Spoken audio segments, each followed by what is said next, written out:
Menjelang Hari Raya Kuningan, tepatnya penampahan Kuningan, penumpang yang hendak menyeberang ke Nusa Penida dari Pantai Sanur terlihat mengantre. Hal ini menunjukkan membludaknya penumpang, sebagian besar pulang kampung ke Nusa Penida dan Lembongan untuk berhari raya.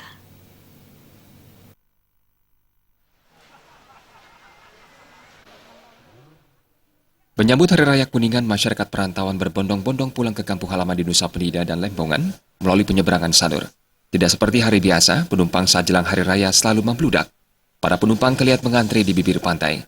Beberapa warga saat ditemui sebelum melakukan penyeberangan menuturkan, setiap Hari Raya seperti Galungan maupun Kuningan, mereka mengaku selalu menggunakan jasa penyeberangan untuk pulang kampung.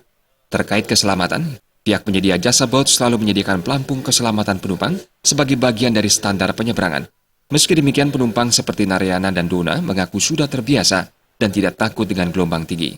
Narayana dan Dona merantau ke Denpasar untuk melanjutkan pendidikan. Saya pulang kampung ini saya nggak merasa takut karena saya sudah terbiasa dalam rangka Hari Raya Kuningan. Jadi karena saya sudah terbiasa dan dari awal pertama naik boot saya nggak pernah pakai pelampung, ya gitu biasa aja, nggak pernah nggak biasa, nggak ada rasa takut. Tidak disediakan. Setiap boot disediakan pelampung untuk pengamannya. Tapi tidak dipakai. Tapi kalau saya sih nggak pernah pakai. Nggak merasa khawatir kalau tidak pakai pelampung. Itu di depan tempat duduk tuh kan di bawahnya itu ada pelampung, jadi kalau kenapa-kenapa ya langsung pakai.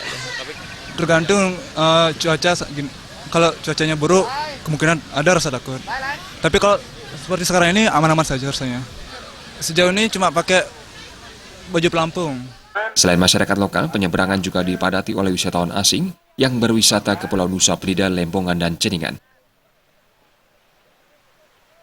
Indrawan, Bali TV.